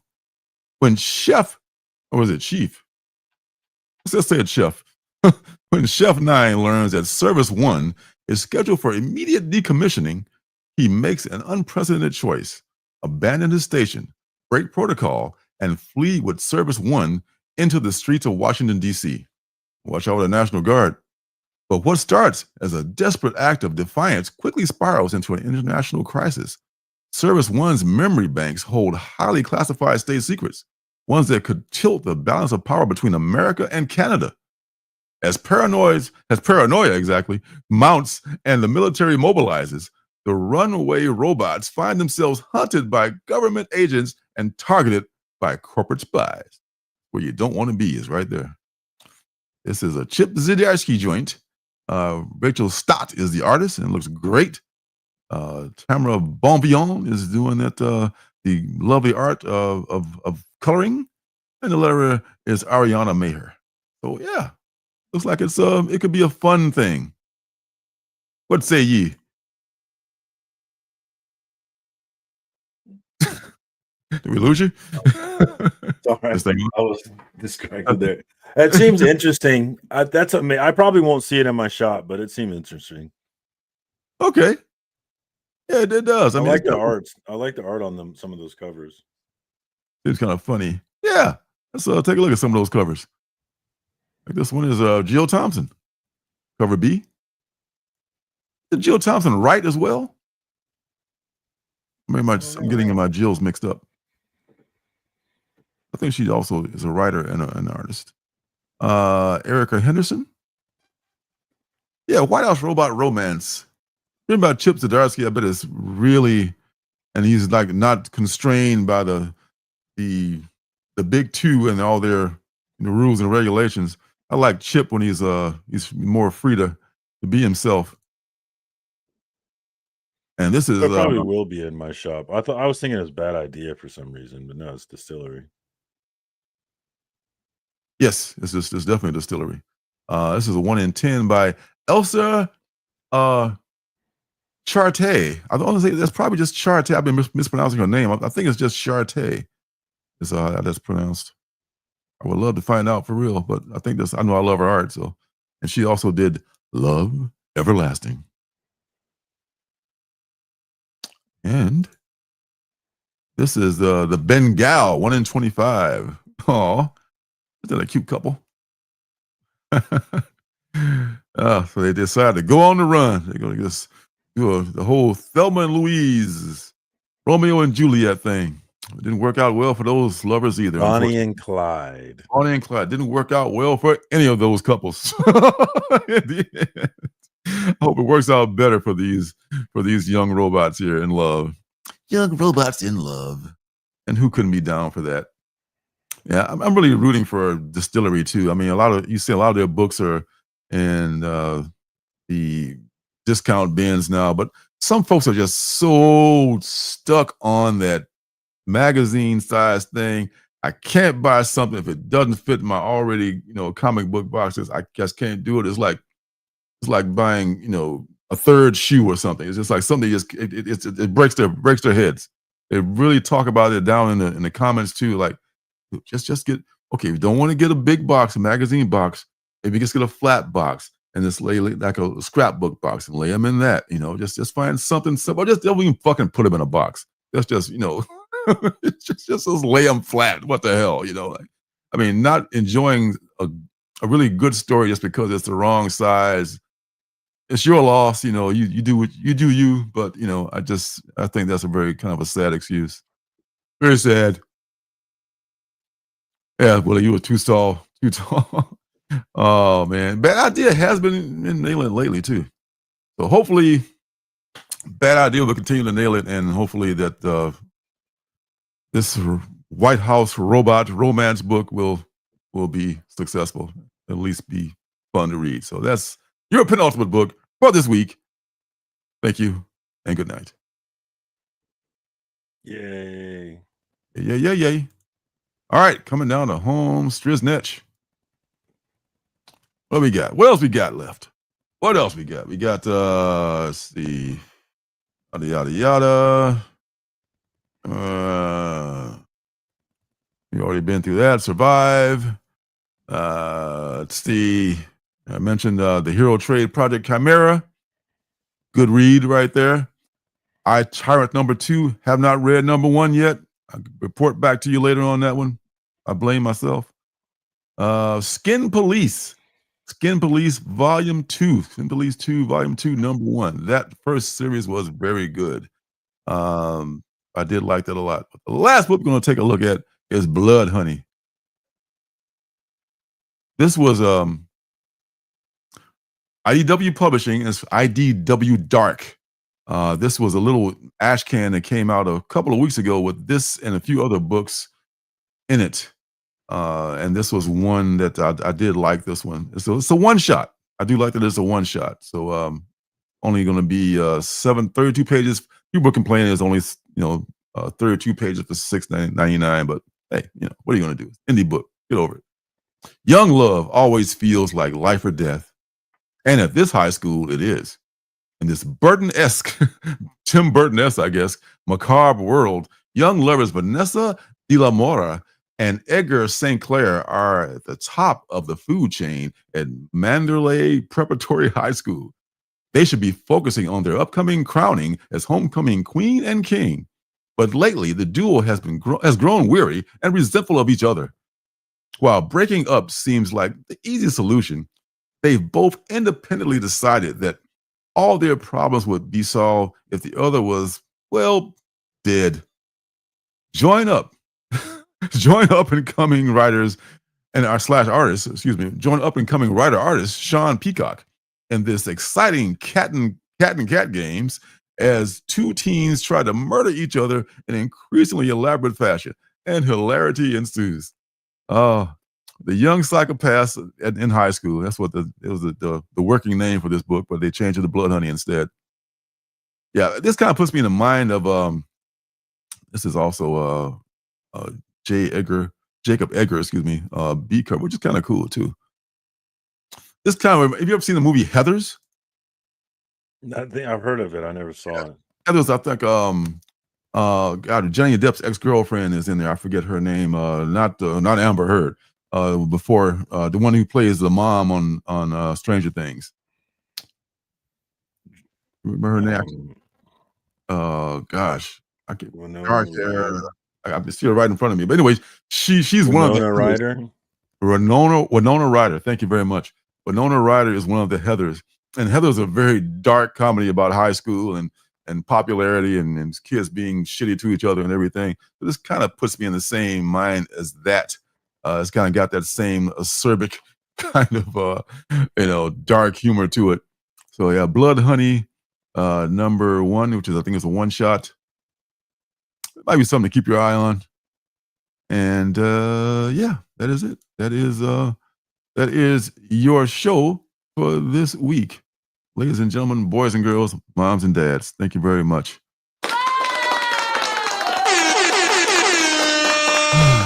We made it on time. After all, my voice is crying because I'm too tired. All right, so that's it for this week. Man, what you got going on next week, son? Anything new or anything different?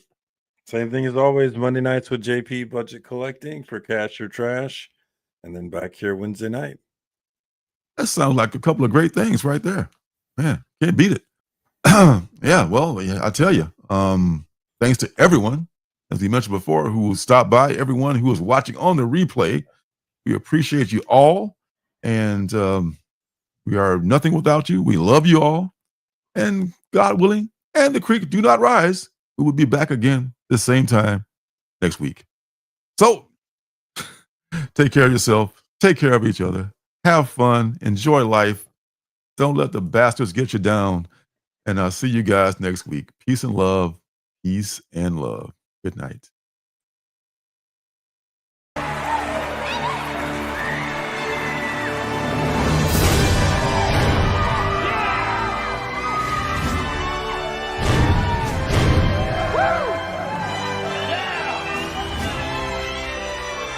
We love you, Denver! City by the Bay! John Denver! Is the fire really necessary? Ask them.